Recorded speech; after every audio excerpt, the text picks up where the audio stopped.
Salve, salve, galera! Vamos a mais um Rumo à Posse. Hoje, uma banca de Santa Catarina, UNOESC, que pega muitos municípios de Santa Catarina. Muita gente me solicitou. E é uma banca que tem feito provas em 2020, 2022, 2021, 2020, enfim. Então, lógico que eu tentei mais me basear nas provas que eu encontrei em 2022, mas também peguei algumas coisas de anos anteriores. Bom, vamos lá. As questões de interpretação de textos muito bem boladas, são interessantes. Por exemplo, eu trouxe uma questão, cara, que parece até lembra um pouco o antigo NCE e trabalha um pouco com o sistema da FGV, deixando o candidato em dúvida entre duas alternativas. É bacana a questão para a gente trabalhar. Identificação de classes gramaticais, se é um substantivo, se é um adjetivo, se é um advérbio, se é um pronome, se é um verbo, se é um artigo. A diferença entre pronome relativo e conjunção integrante. As coisas bem legais. Fonologia. A parte de fonologia é para você identificar o que é um dígrafo, o que é um ditongo, o que é um tritongo, o que é um hiato, enfim, o que é um encontro consonantal. Questões de regência eles gostam também. Elementos coesivos, ou seja, a quem que um pronome relativo está fazendo referência, a quem que o pronome demonstrativo está fazendo referência, a quem que o pronome oblíquo está fazendo referência. Figuras, mais no trabalho de denotação e conotação. Ele não quer exatamente, quando a gente coloca aqui figura, qual a figura de linguagem, se é uma metáfora, uma metonímia, se é uma hipérbole. Não, mas se é linguagem figurada. A linguagem figurada é uma linguagem baseada em conotação. E a linguagem que não é figurada, quando os vocábulos são empregados no sentido oficial e quando não há qualquer tipo de figura de linguagem presente, o texto é um texto denotativo. Então se faz presente a denotação. Ortografia, aí eles. Cara, ortografia é um festival, eles pedem de tudo. Se é com Z, se é com Z ou S, se é com G, com J, se é X, SC, dois S, enfim. Mas eles também gostam que vocês identifiquem algumas expressões, como a diferença entre onde e aonde, a diferença entre mais com i, parônimos, tráfico e tráfego, comprimento e cumprimento, homônimos, né? Homônimo é quando tem parônimo, é quando o som é parecido, né? Tráfico e tráfego. Mas não é exatamente igual. Agora, homônimo é quando o som é exatamente igual. Por exemplo, seção com S depois cedilha e seção com S depois dois S. São homônimos não homógrafos. Mas você tem que saber utilizar a ortografia correta em cada situação. Também a diferença de ao invés de, por em vez de. Inclusive, eu trouxe uma questão sobre esse tema muito legal, muito legal.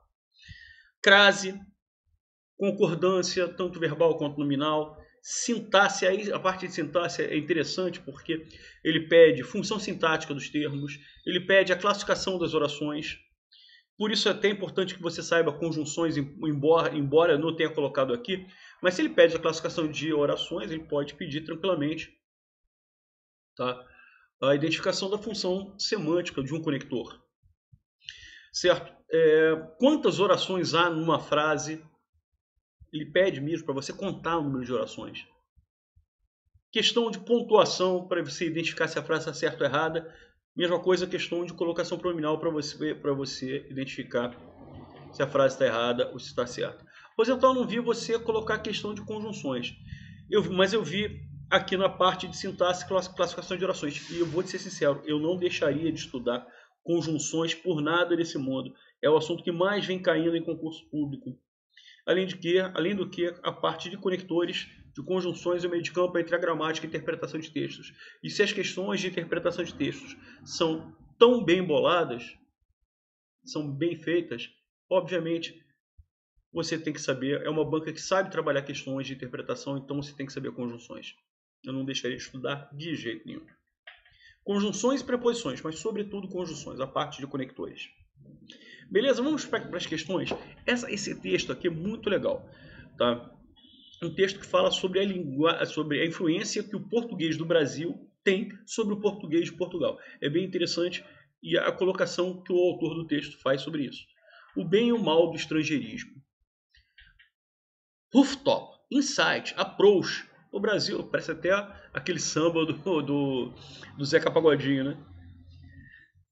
O Brasil parece cada vez mais inclinado a trocar seu vocabulário por termos em inglês. Mas a adoção de palavras de origem estrangeira não tem nada de novo. Essa adoção não é nova.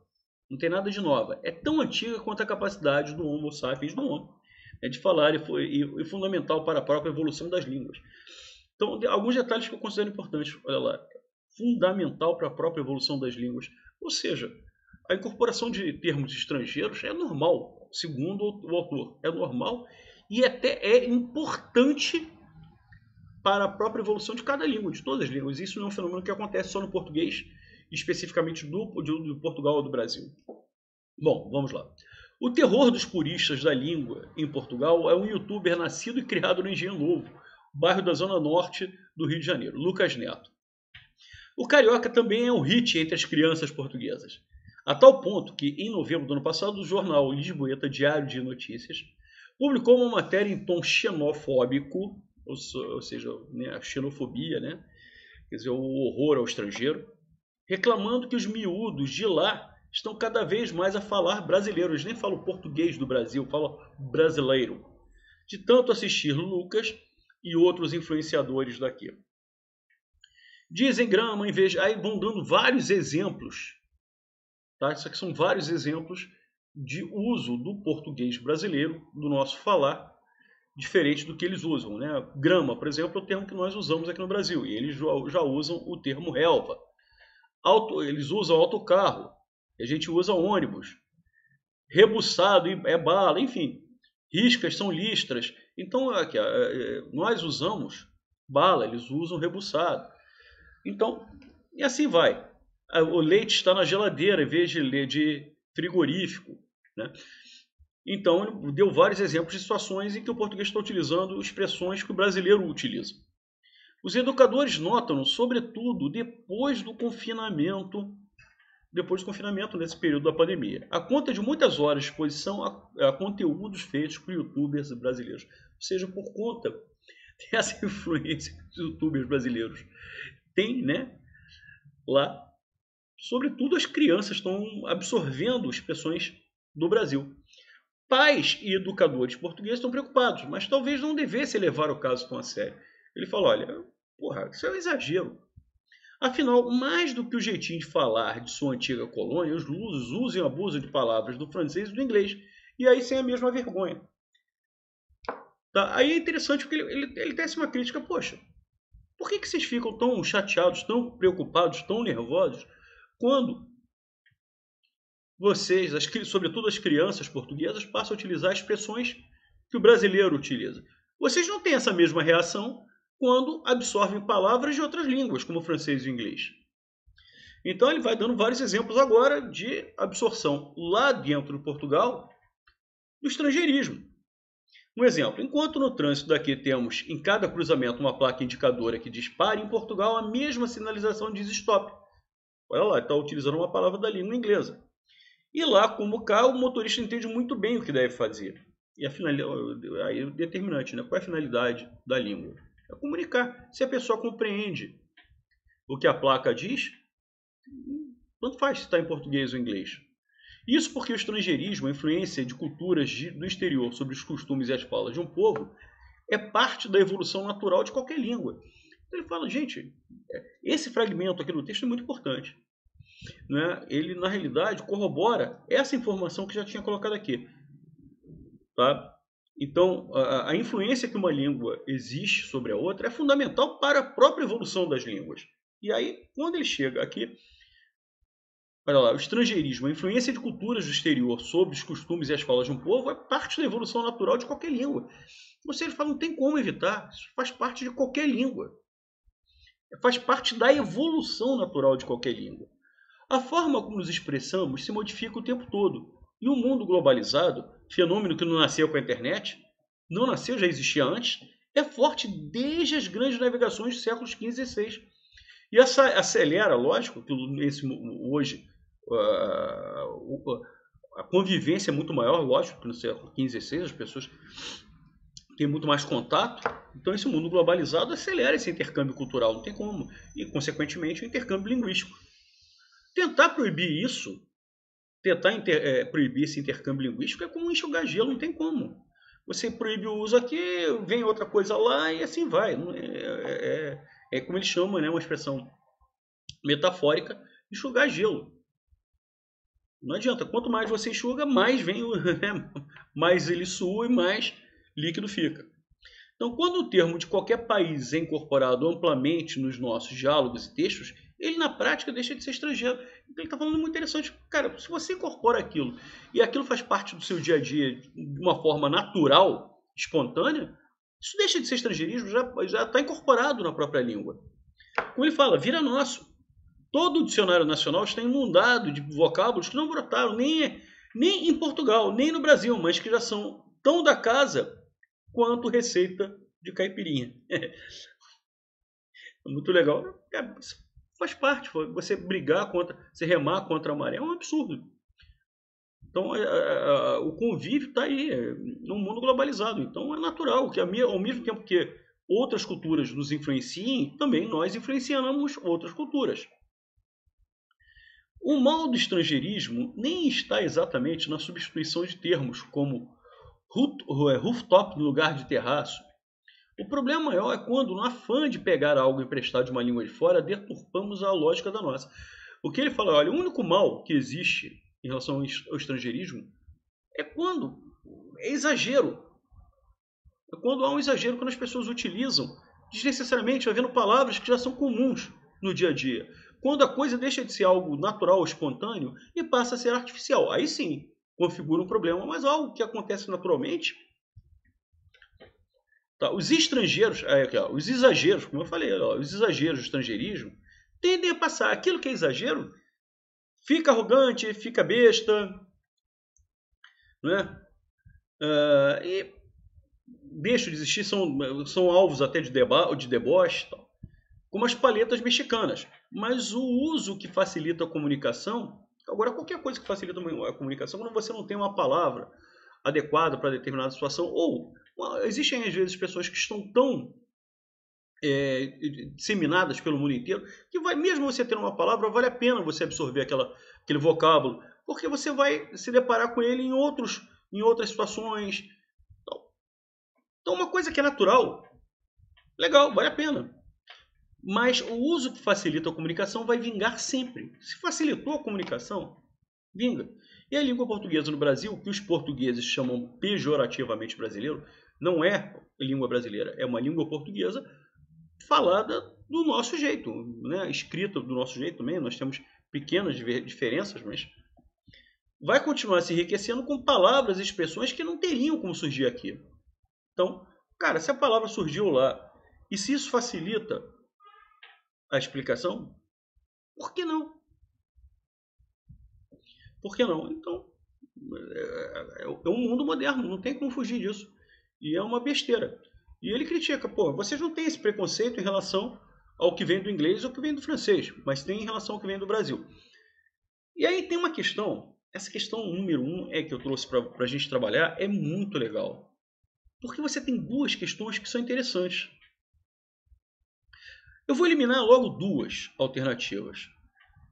O objetivo do texto. Primeira coisa, analisar o comando da questão. Qual é o objetivo do texto? Aí você tem duas alternativas que são gritantemente erradas. Mostrar a preocupação de portugueses sobre a influência do youtuber brasileiro na língua nacional. Não, ele não está. É a preocupação. O youtuber, só o rapaz lá, eu até me esqueci o nome dele. Ele é um bom exemplo. Não, como é que é o nome dele? Lucas Neto. É apenas um exemplo. A preocupação não é contra ele. A preocupação é contra a influência do português brasileiro, ou como eles chamam simplesmente brasileiro, no português deles. Mas não é. Eles não têm preocupação quanto à influência desse youtuber. Não, ele tem a influência da língua como um todo, da inserção de elementos linguísticos. Então, mostrar os vocábulos que os portugueses já incorporaram do Brasil como grama. O objetivo é mostrar isso? Lógico que não, né? Pelo amor de Deus. O objetivo é outro. É isso que a gente vai discutir agora. Agora, olha lá. A letra A. Mostrar que o estrangeirismo é um fenômeno linguístico necessário ao desenvolvimento das línguas. Gente, nós temos alguns elementos do texto que falam sobre isso. Né? Ele fala que é fundamental para a própria evolução da língua. Isso aparece no primeiro parágrafo. Tá? Gente, quando você absorve elementos da cultura estrangeira, isso é uma coisa que é fundamental, isso faz parte do processo evolutivo da língua. Sem isso, a gente não vai conseguir se comunicar, não vai facilitar a nossa comunicação. A gente faz parte de um globo, a gente faz parte de um planeta. Então, se aquilo facilita a nossa comunicação, facilita a comunicação com outras pessoas, ótimo. Isso faz parte, sobretudo, desse mundo globalizado. Depois ele fala, olha lá, isso porque o estrangeirismo, a influência de culturas do exterior sobre os costumes e as falas de um povo, é parte da evolução natural de qualquer língua. Então, ele defende isso, claramente. Certo? A forma como nos expressamos se modifica o tempo todo, e um mundo globalizado acelera esse intercâmbio linguístico. Então, cara, a letra A faz sentido. A letra D, fazer uma crítica aos portugueses que aceitam estrangeirismos de outros países e não do Brasil. Ele faz essa crítica? Faz. Só que faz sentido? Faz sentido. Eu acho até que ele fica meio chateado em relação a isso. Mas será que é esse o grande objetivo do texto? Porque ele menciona isso apenas uma vez, né? Ele menciona isso, certo? Aqui que ele tem o terror dos puristas, né? Quando ele fala sobre o exemplo do Lucas Neto, tá?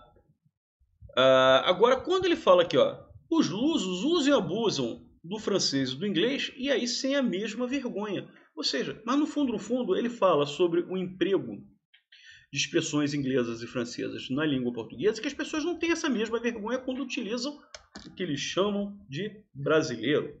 Ele faz essa crítica? Faz, é indubitável. Mas será que o objetivo do texto é fazer essa crítica do tratamento diferenciado? Ou será que o objetivo do texto é mostrar que o estrangeirismo faz parte do processo evolutivo da língua? Cara, ele abre o texto, ele tem uma tese que é natural, né? A adoção de palavras de origem estrangeira é fundamental para a própria evolução das línguas. Então ele fala isso uma vez aí, depois ele passa o texto inteiro defendendo isso. O texto inteiro, inclusive, ele volta a repetir que o estrangeiro é parte da evolução natural de qualquer língua. Tá? Como nós falamos, como nos expressamos, se modifica o tempo inteiro, e é lógico. Então, o que ele passa o texto inteiro fazendo, e isso vai até o último parágrafo, é defendendo a ideia, a tese, de que é extremamente natural, e até mais, é salutar, é fundamental, tá? Esse convívio entre línguas, e nós absorvermos elementos de outras línguas. Ele termina falando, e vai continuar se enriquecendo. Olha lá, enriquecendo com palavras e expressões que não teriam como surgir aqui. Ou seja, o objetivo dele é justamente mostrar que, gente, o estrangeirismo é necessário, é fundamental, é importantíssimo, está dentro de um processo evolutivo da língua. Então, ele passa o texto inteiro defendendo essa tese. Embora a informação da letra D esteja correta, a finalidade não é essa do texto. Tá legal? A finalidade é utilizar isso aí como argumento no texto. A tese do texto, qual é? A tese do texto é que o estrangeirismo faz parte de um processo evolutivo da língua. E aí, ele dá como exemplo que por exemplo, que até é natural lá dentro do próprio Portugal, eles absorverem elementos do inglês e do francês e não acharem nada de estranho, nada de anormal, não ficarem envergonhados com isso. Mas quando a crítica, ele faz essa crítica, mas ele utiliza essa crítica como argumento. Pô, pera lá. Por que esse preconceito em relação ao português do Brasil? Já que a absorção de elementos do português, do inglês e do francês não teve essa crítica. Então a finalidade do texto se apresenta na letra A. Claramente é repetido isso, aparece na tese em vários momentos da argumentação. Então, questão número 1, letra A. Questão número 2, de classe gramatical, identificação de classe gramatical. Né? E nesse caso aqui é interessante. Todo o dicionário está inundado de vocábulos, os quais, se eu substituo o que por os quais, é porque esse aqui é um pronome relativo. Né? Então, se eu substituo o que por o qual, a qual, os quais, as quais, o que é o pronome relativo?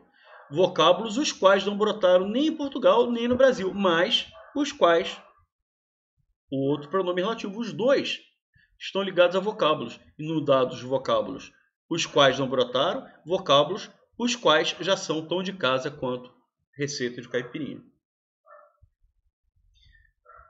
Beleza. Vamos lá. Questão número 3.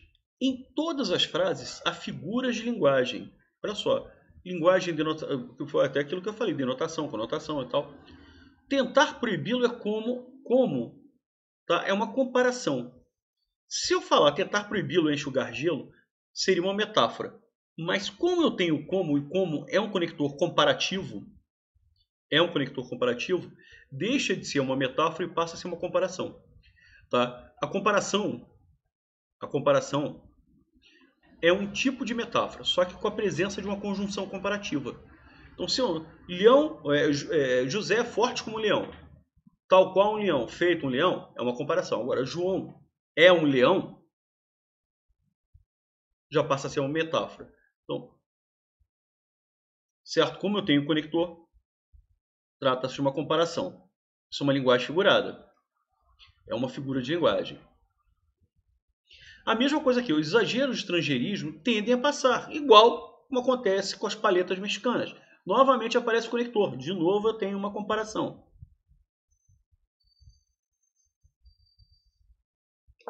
Agora, todo o dicionário está inundado. Gente, inundação é com a água. Ele está utilizando a palavra inundado no sentido conotativo, no sentido figurado. Tá? Certo? Isso aqui é uma linguagem, é uma estrutura. E outra, brotar também, olha lá. Outra linguagem, outra conotação, outra linguagem figurada. Certo? Mas são tão de casa quanto receita de caipirinha. Né? Ou seja, são tão naturais a expressão ser de casa. Tá? Você não é de casa, até porque ele está falando sobre uma situação, não numa casa, sim no país. Uma experiência linguística.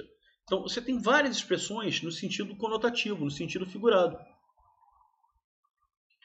Então, tudo isso aqui. Então, inundado, né? Inundado tinha que ter água. Não está nesse sentido de água. Certo? Então, porque o que ele quis dizer com inundado? Inundado é excesso de água. Inundado está sendo empregado como excesso. Certo? Mas não de água. Excesso de palavras, excesso de vocábulos. Brotar vem de broto, vem de flor. Então, tudo isso aqui está em linguagem figurada. Tá? Linguagem metafórica figurada. Agora, a adoção de palavras, você adotar alguma coisa, essa palavra é prevista no dicionário e está sendo utilizada no sentido oficial. De você utilizar, de você adotar uma coisa que não era natural. Certo? O sentido de adoção é isso. Você está modificando uma situação. Essa palavra não era utilizada e passou a ser utilizada. Isso significa adotar. Tá? Adotar é inserir um elemento novo. De adoção de palavras de origem estrangeira. Corresponde esse aqui acho que não era para estar aqui. Corresponde à capacidade do Homo sapiens, do homem, né, de falar. Nenhuma palavra aqui, nenhuma expressão, nem esse elemento, nessa expressão latina, está sendo utilizada no sentido conotativo, figurado. Não, todos estão no sentido original, né, previsto, que é aquilo que está previsto no dicionário. Então não há linguagem figurada aqui em momento algum. Beleza? Questão número 4. Os educadores notam-no, sobretudo depois do confinamento. Olha lá, está no terceiro parágrafo. Bom, vamos lembrar aqui que ele está dando exemplos, né? O jornal Lisboeta publicou uma matéria em tom xenófobo, reclamando que os miúdos de lá estão cada vez mais a falar brasileiro. Certo? De tanto assistir Lucas. Então, falar brasileiro, né? Aí eles dizem grama em vez de relva. Isso é tudo exemplos do que eles chamam de falar brasileiro, né? Autocarro é ônibus, rebuçado é bala, tudo isso aqui que a gente passou a utilizar, que eles passaram a utilizar das nossas expressões.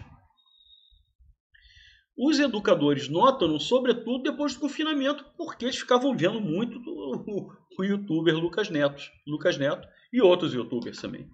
Então notam esse modo novo de falar, essa a absorção, a adoção dessas expressões oriundas do Brasil. Então o no aí está fazendo referência ao quê? Ao modo como as crianças falam, absorvendo, né, elementos da cultura brasileira. Certo? Então, pelo contexto, nós podemos chegar à resposta. Né? Aqui é o pronome oblíquo, que é aquilo que eu falei, olha, o elemento coesivo, eles adoram. O que é notam no? É notam, mais o pronome oblíquo o. Como o verbo termina em som nasal, tá? A gente acrescenta a letra N. Esse pronome oblíquo o aqui está se referindo a justamente esse modo de falar do brasileiro, que é absorvido pelos portugueses, sobretudo pelas crianças. Então, esses educadores notam isso. Notam essa absorção do falar do brasileiro. Tá? Eu acho que até que essa opção aqui não é a mais correta. Tá? Não é exatamente o falar, mas a adoção do falar brasileiro. Tá? O fato de você inserir o modo de falar do brasileiro, expressões do brasileiro, vocábulos do brasileiro. Mas o que mais se aproxima, obviamente, é a letra A. Questão número 5. É uma questão de regência, olha que legal. Exposição a alguma coisa. Preposição a existe. Conteúdo está no plural, eu posso não usar o artigo. Se eu quisesse usar o artigo, eu teria que usar o artigo os, porque conteúdos é masculino. Então, tanto faz. Exposição a conteúdos ou exposição aos conteúdos. Então, é natural, antes do substantivo no plural, nós não usarmos o artigo. Poderíamos usar? Lógico. O Brasil parece cada vez mais inclinado a trocar. Quem está inclinado a alguma coisa, preposição a existe, obviamente não vai haver verbo, não vai haver crase, porque antes de verbo não pode haver artigo. Então eu tenho só a preposição a. E quem troca alguma coisa. O verbo trocar é verbo transitivo direto. Esse elemento aqui é objeto direto, está sem preposição, tudo certo. Cabe aos portugueses. Isso cabe a alguém. Aos portugueses, complementa a ideia do verbo caber com preposição a. Perfeito. Isso cabe a alguém. Né? O verbo caber no sentido de ser pertinente. Ser pertinente a alguém, isso cabe a alguém. Isso compete a alguém. Maravilha. Assistir o seu idioma. Tá? Então, olha lá. O verbo assistir aqui está no sentido de dar assistência.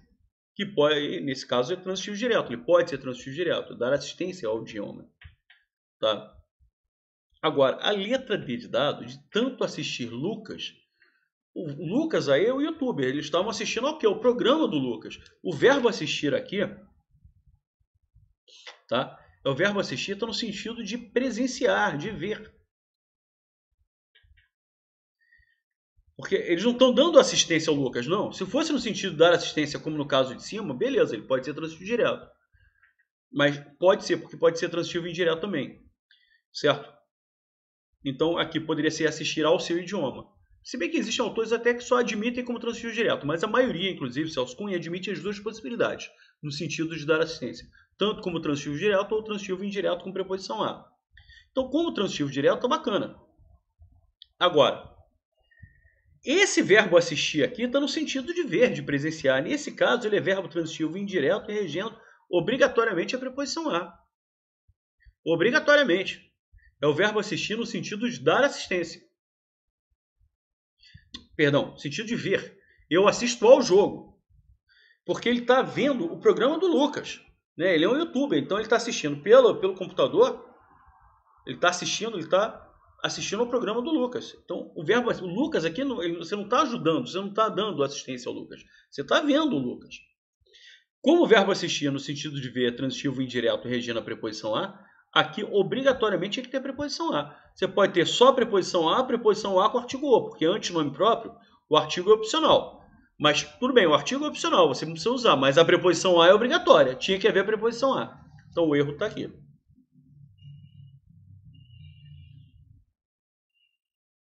E questão número 6. Assinale a alternativa em que todos os vocábulos apresentam dígrafos. Então vamos lá. Textos já não apresenta. Novembro tem. Novembro nós temos. Qual é o dígrafo? O que significa dígrafo? São duas letras com o som de um di. Di significa duplo. Grafos, grafia. São duas grafias com um som só. Esse EM aqui, tá? Ele tem som do E com nasalização. Então, realmente, aqui eu tenho um dígrafo. Tá? Esses dois EM aqui formam um som só, que é do E nasalizado. Entendeu? É como se o E viesse com tio. Lógico que isso não existe, mas é como se fosse. Passado eu tenho dois S, capacidade eu não tenho, caipirinha eu tenho NH. Certo? Então, eu precisava de todas as palavras, todas teriam que apresentar dígrafo. Na realidade, eu só encontrei dígrafo em novembro, passado e caipirinha. Portuguesas, eu tenho GU, beleza. Novembro a gente já viu que tem o dígrafo. Passado também. Qualquer, esse aqui, o U, qual, é pronunciado, então não forma dígrafo. Mas quer, esse U do quer não é pronunciado. O QU aí forma o dígrafo. Caipirinha é um NH também. Beleza, já chegamos à resposta. 6, letra B. Portuguesas, GU forma um dígrafo. Fenômeno não. Passado forma, qualquer a gente já viu que forma. Isso aqui não é dígrafo, gente. Por quê? Aí a explicação é uma coisa muito interessante. O homo. Tá, o H não é pronunciado realmente, mas essa letra aqui é chamada de letra etimológica. É uma letra que existe por motivos da história da língua. E esse H tinha som quando veio do latim. Ele tinha o som de R. Né? E é muito curioso que hoje, no processo evolutivo da língua, por exemplo, a palavra erva no Brasil se escreve sem o H. E em Portugal é erva com H, com a letra etimológica que vem lá da origem latina. Tá legal? Mas de qualquer forma, nem fenômeno nem homo apresentam um dígrafo, embora esse H não seja pronunciado. É uma letra etimológica, é uma letra que existe por motivos históricos. Textos, todas as letras são pronunciadas, certo? Então já não tem possibilidade. Novembro tem um dígrafo, passado a gente já viu que tem dígrafo, capacidade não, e homo a gente já viu que também não tem. Falei, muitas questões envolvendo ortografia. E ortografia pode ser com parônimos, homônimos, se é com S, se é com Z, se é com G, com J, se é mais ou mais, se é mal com L, mal com U. E aqui ele faz o trabalho da diferença entre ao invés de e em vez de. Gente, na dúvida, o em vez de está sempre certo. Em vez de sempre certo. E você só pode usar ao invés de se forem ideias exatamente opostas. Então, eu, em vez de usar camisa clara, eu usei uma camisa escura. Aí, claro e escuro são elementos opostos. Certo? Mas, por exemplo, quando ela chegou, em vez de estar vestida de vermelho, usava preto, existe oposição entre usar preto e vermelho? São cores opostas? São situações que estão exatamente em contraste? Não. Então, aqui só cabe em vez de. Em vez de, repito, cabe em todas as situações. Olha lá. Ao invés de ou em vez de, vamos ver. Dançar seguindo o compasso da música, ela preferiu cantar. Vem cá, dançar e cantar são elementos opostos? Inclusive, se você fizer um, não pode fazer o outro? Né? Lógico que. Então, você pode cantar e dançar, né? Então, não são elementos opostos que estão em contraste. Então, eu não posso usar ao invés de, porque ao invés de é o contrário. Ao contrário de dançar, isso é o contrário? Não. Porque em vez de, significa em lugar de. Ao invés de é o contrário. Ao contrário de. Então, tem que ser elementos opostos. Contraste. Então, por exemplo, não existe contraste entre vermelho e preto. Tá? No lugar de você usar vermelho, você usou preto. Tá? No lugar de dançar, você preferiu cantar. Mas não há contraste. Então, em vez de. A chuva torrencial inundou a casa, tá? Seguir o curso do rio. No lugar de seguir... Aliás, eu acho aqui, particularmente, tá? Aqui, ó. Mas essa aqui é até duvidosa. Mas eu vejo mais a ideia de no lugar D do que a ideia de elementos que estariam em contraste. Ela pode ter inundado a casa e pode ter seguido o curso do rio, né? No primeiro momento, eu até enxerguei a ideia de elementos em contraste, mas depois eu vi, não, fica melhor mesmo a ideia de em lugar de. Então, a chuva inundou a casa em lugar de seguir o curso do rio. Até porque ele poderia fazer as duas coisas. Então, em princípio, até será que existe a possibilidade de, ao contrário de? Não, realmente é em vez de. Agora, aqui, claramente a ideia é de contraste, né? Então, chorar é distribuir sorrisos. Então, entre chorar e distribuir sorrisos são ideias claramente opostas. Então, ao contrário de chorar, ele distribuiu sorrisos. Então, gente, aqui como são ideias opostas, aqui continua cabendo em vez de. Porque em vez de, como eu falei, em lugar de, cabe em qualquer situação. Mas como aqui a ideia é efetivamente de contraste, também caberia ao contrário de, ou seja, ao invés de.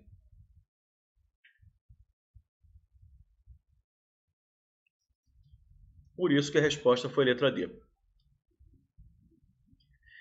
Questão número 8. Questãozinha de crase. Só para identificar a frase certa e a frase errada. Os candidatos estavam às voltas, estavam aos prantos, estavam ao lado, tá? Estavam ao encontro. Então, se eu substituo por aos prantos, por aos, é porque as voltas é com crase mesmo. Perfeito. Agora, a prazo. Gente, prazo é uma locução adverbial masculina. Prazo é um substantivo masculino. Se é um substantivo masculino, eu não posso ter a crase nunca, porque eu teria a preposição a com o artigo a antes de prazo. Como é que eu posso ter o artigo a feminino antes de um substantivo masculino? Então, esse a tinha que ser sem crase, somente preposição. Então, item 1 certo, item 2 errado. 2 aviões foram à China. Eu vou à China, foram dar uma ideia de movimento, de locomoção. É só aplicar volto. Eu volto da China. Se eu volto da, leva crase. Eu fui a Copacabana, eu volto de Copacabana. Só tem preposição. Agora, eu fui a Urca, eu volto da Urca. Eu fui à China, eu volto da China. Crase. Perfeito. Então, item 3 certo. Fui a Piratuba, também deu ideia de locomoção, da mesma maneira. Né? Quando eu falo que eles foram à China, eles podiam estar em qualquer lugar do mundo, menos na China, está se locomovendo em direção à China. Mesma coisa, quando eu falo fui a Piratuba, eu poderia estar em qualquer lugar do cosmos, menos em Piratuba. Então, eu fui a Piratuba, eu volto de Piratuba. Como eu volto de, não poderia ter crase, só tem preposição a. Então, os itens 1 e 3 estão corretos, 2 e 4 errados. Certo? Bom, vamos lá. Então, todas as frases apresentaram erro. Não, porque 1 e 3 estão certos. 1 e 2 estão corretos. Não, 1 e 3. 1, 3 e 4 estão corretas. Não, só 1 e 3. Resposta, letra D de dado, 1 e 3. Questão 9. Questão de concordância verbal. Beleza? Vamos lá. A multidão aglomerava-se. A multidão é um termo que é uma forma de coletivo, mas esse coletivo está no singular. O verbo tem que vir no singular. Pô, multidão não é uma cacetada de gente? Sim. Ah, não dá uma ideia plural? Lógico, coletivo dá uma ideia plural. Mas a palavra em si, multidão, está no singular. Então o verbo vem no singular. E está no singular. Perfeito. Haviam vários conteúdos. Gente, nós temos aí o verbo haver. Este verbo haver está no sentido de existir. Verbo haver no sentido de existir é um verbo impessoal. Significa que ele não tem pessoa, que não tem sujeito. O sujeito é inexistente. Ele só pode ser flexionado na terceira pessoa do singular. Havia vários conteúdos. Havia. Então, item 2, errado. Item 3, fazem alguns anos. Eu tenho o verbo fazer no sentido de tempo passado, de tempo decorrido. Verbo fazer no sentido de tempo passado, de tempo decorrido, também é verbo impessoal. só pode ser flexionado no singular. Ah, Rosenthal, alguns meses não está no plural? Está. Então não teria que ser fazem no plural? Não, porque verbos haver e fazer no sentido do tempo passado e verbo haver no sentido de existir, nesses sentidos especificamente, são verbos que não têm pessoa, que não têm sujeito. O sujeito é inexistente, eles só podem ser flexionados no singular. Então, item 2 errado, item 3 também errado, o certo é faz alguns meses. Celular, relógio, papel, nada. Olha lá, esse nada aqui sintetiza, resume os 3 elementos. Tá? Isso aqui é um aposto resumitivo. Tá? E o verbo é obrigado a concordar com esse aposto resumitivo. Como esse aposto está no singular, resumindo os 3 elementos, esta locução verbal tem que vir no singular. E o verbo auxiliar pode está no singular. Maravilha. Então, item 4, certo.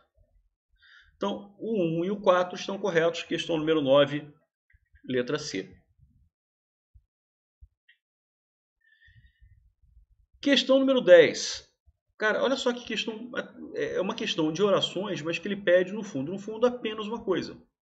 Que você identifique a quantidade de orações. Mas eles também pedem classificação de orações. Não é só, isso aqui é um tipo. Eles pedem identificação de função sintática. Então, eles gostam muito de questão de sintaxe. Bom, vamos lá. Estou inquieta, um verbo, uma oração. Ando de um cômodo para o outro, outro verbo, outra oração. Respiro pela fresta da janela, outro verbo, outra oração. O que caracteriza uma oração é a presença de verbo. Eu tenho 3 verbos, eu tenho 3 orações. Posso eliminar a letra C, posso eliminar a letra D. Se você olhasse um verbo, veria outro verbo. 2 orações. 3, 2, a gente já chegou à resposta que é a letra A. Palavras são, na minha não tão humilde opinião, nossa inesgotável fonte magia. Eu só tenho um verbo, o verbo ser, que é um verbo até de ligação, um único verbo, uma única oração. Os beijos, Rosenthal, beijo não é verbo? Não, beijo é substantivo, tanto é que tem até o artigo antes, os beijos. Se fosse ele beija, eles beijaram, beleza, nós beijamos, aí seria verbo, mas aqui está substantivado, olha o artigo. Os beijos. Por escrito não chegam, tem um verbo, ao seu destino. Os fantasmas os bebem, outro verbo. Ou seja, o verbo beber, eu bebo, tu bebes, ele bebe, nós bebemos, vós bebeis, eles bebem. Então eu tenho 2 verbos, eu tenho 2 orações. Confirmamos realmente que a resposta é a letra A. Questão número 11. Questão de pontuação. Mesma coisa, identificação de frase certa e frase errada. A prova, que estava muito fácil, a prova foi respondida. Repare que entre a prova e a sequência da oração foi respondida, você tem uma oração. Uma oração que está intercalada, está no meio da outra. Certo? Inclusive, a prova a qual? Esse aqui é um pronome relativo, introduz uma oração adjetiva. Isso aqui é uma oração subordinada adjetiva. Esta oração subordinada adjetiva ela está no interior da oração principal. Certo? E ela está isolada por vírgulas. Porque, olha lá, você tem um elemento que está entre o sujeito, que é a prova, e o verbo foi. O elemento está dentro de uma oração adjetiva, que ao colocar entre vírgulas, ele está dando uma ideia de explicação. Então, é uma oração subordinada adjetiva explicativa. Como ele botou a vírgula antes, botou a vírgula depois, tá? Nesse elemento intercalado, a frase está totalmente correta.